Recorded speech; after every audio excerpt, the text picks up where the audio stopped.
Assalamualaikum warahmatullahi wabarakatuh.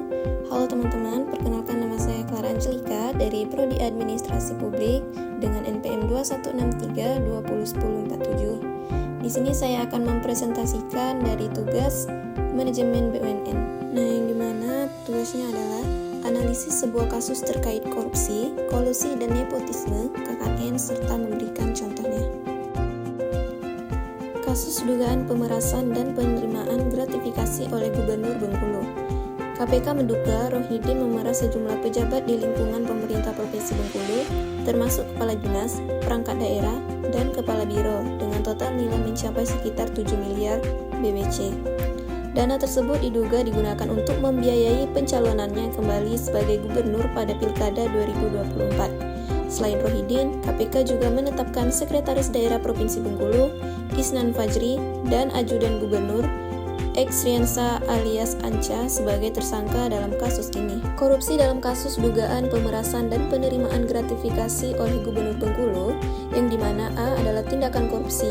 Tindakan korupsi pemerasan terhadap ASN yang dilakukan oleh Rohidin Mersya untuk mengumpulkan dana kampanye merupakan bentuk penyalahgunaan wewenang dan pelanggaran hukum yang jelas. Pengumpulan dana secara ilegal ini mencederai integritas pemerintahan dan merugikan keuangan negara, dan itu sering kita kenal sebagai korupsi. Kemudian B, alur korupsi.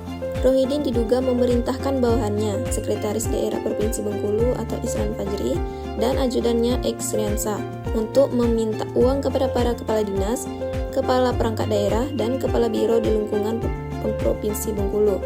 Modusnya berupa penegakan agar mereka menyerahkan dana dalam jumlah tertentu. Dana tersebut digunakan untuk kepentingan pribadi, termasuk membiayai pencalonan Rohidin dalam pemilihan kepala daerah Pilkada 2024, dan juga untuk aktivitas politik serta pencitraan mobilisasi massa dan logistik kampanye. Kemudian C, dampak korupsi. Kasus ini mencoreng citra pemerintah Provinsi Bengkulu, mengurangi kepercayaan masyarakat terhadap para pejabat publik. Kemudian dana yang disalahgunakan untuk kampanye pilkada justru mengurangi alokasi anggaran untuk program pemberdayaan masyarakat miskin. Pembangunan juga terhambat jika anggaran dikorupsi. Proyek infrastruktur dan pelayanan dasar lainnya dapat tertunda atau bahkan gagal. Kemudian ada kolusi dalam kasus dugaan pemerasan dan penerimaan gratifikasi oleh Gubernur Bengkulu, yang dimana tindakan kolusi. Keterlibatan beberapa pejabat tinggi dalam pengumpulan dana ilegal menunjukkan adanya kerjasama tidak sah di antara mereka untuk mencapai tujuan pribadi, yaitu memenangkan pilkada. Hal ini menciptakan jaringan kolusi yang merusak tatanan birokrasi yang seharusnya bersih dan profesional. Kemudian alur terjadinya kolusi.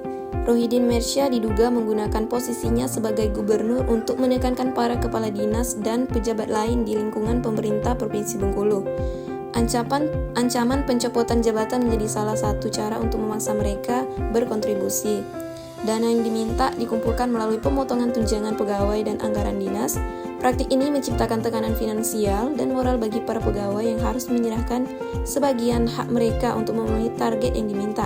Jika mereka menolak, diminta untuk mengundurkan diri atau berpotensi kehilangan jabatan. Kemudian dampak kolusi. Kasus ini mencerminkan bagaimana biaya politik yang tinggi mendorong calon kepala daerah untuk mencari dana secara ilegal, yang dapat menjadi pola buruk dalam sistem demokrasi. Kolusi seperti yang terjadi dalam kasus Rohidin Mersya memberikan dampak sistemik yang merugikan banyak pihak. Selain mencoreng integritas pejabat publik, kasus ini juga membahayakan keberlanjutan program pembangunan dan kesejahteraan masyarakat Bengkulu. Nah, nepotisme dalam kasus dugaan pemerasan dan penerimaan gratifikasi oleh Gubernur Bengkulu, yaitu tindakan nepotisme. Tindakan nepotisme bisa dibilang tidak terlalu terlihat dalam kasus ini. Namun ancaman pencopotan terhadap ASN yang tidak mendukung menunjukkan upaya untuk menempatkan individu yang loyal kepada Rohidin, yang dapat berpotensi mengarah pada praktik nepotisme di kemudian hari. Nah, kemudian dampak nepotisme. Jika nepotisme terjadi dalam penempatan posisi jabatan atau pengalokasian anggaran, kualitas kepemimpinan bisa menurun. Posisi penting mungkin diisi oleh individu yang tidak kompeten, yang hanya dipilih karena hubungan keluarga atau kedekatan pribadi, bukan karena kualifikasi atau kemampuan. Jika nepotisme dibiarkan berlangsung tanpa ada tindakan tegas, budaya korupsi dan nepotisme akan semakin mengakar. memengaruhi generasi penerus yang mungkin menganggap praktik tersebut sebagai hal yang wajar. Nah, di sini ada solusi untuk kasus tersebut. Ada beberapa solusi yang dapat dilakukan. Yang pertama yaitu penegakan hukum yang tegas, kemudian pengawasan masyarakat dan media, kemudian penguatan sistem pemilu dan kampanye, kemudian reformasi birokrasi, dan pemberdayaan masyarakat dalam pengawasan pemerintahan. Solusi untuk menangani dan mencegah praktik KKN seperti yang dilakukan oleh Rohidin Mersya memerlukan kolaborasi antara pemerintah, lembaga penegak hukum, media, dan masyarakat. Dengan sistem hukum yang tegas, reformasi birokrasi, pengawasan yang ketat, dan kesadaran anti korupsi yang tinggi, Indonesia dapat mengurangi praktik KKN dan menciptakan pemerintahan yang lebih bersih dan efektif.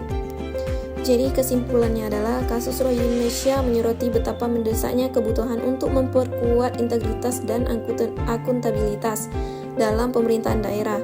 Diperlukan reformasi sistem politik dan penegakan hukum yang tegas untuk mencegah praktik KKN, serta edukasi politik kepada masyarakat agar lebih kritis dalam memilih pemimpin yang bersih dan berintegritas.